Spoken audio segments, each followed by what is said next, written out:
പത്തനംതിട്ട ജില്ലയിൽ കനത്ത മഴയിൽ വ്യാപക കൃഷിനാശം.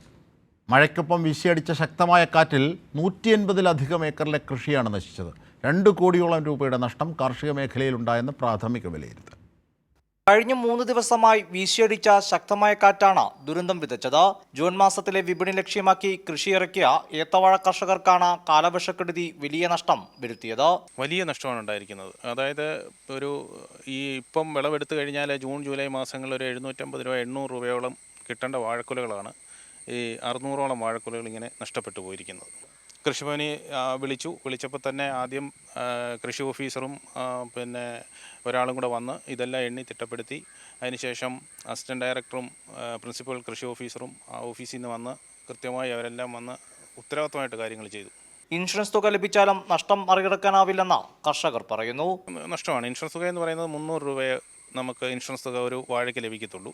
പക്ഷെ നമുക്ക് ചിലവ് തന്നെ ഏതാണ്ട് 350 രൂപയും മുകളിലേക്ക് ചിലവ് തന്നെ ഒരു വാഴയ്ക്ക് വരുന്നുണ്ട്. അതായത് 7 പ്രാവശ്യത്തോളം വളമിട്ടാണ് ഇത്രയൊക്കെ ഇത് കൊണ്ടുവരാൻ പറ്റിയത്. കനത്ത മഴയിൽ 180-ലധികം ഏക്കറിൽ ജില്ലയിൽ കൃഷിനാശമുണ്ടായതായാണ് പ്രാഥമിക വിലയിരുത്തൽ. 2 കോടി രൂപയുടെ നഷ്ടമെന്നും കരുതുന്നു. അടൂർ, തിരുവല്ല മേഖലയിലാണ് വ്യാപക കൃഷിനാശം. ഇവിടങ്ങളിൽ മാത്രം 80 ലക്ഷം രൂപയുടെ കൃഷിനാശം ഉണ്ടായി.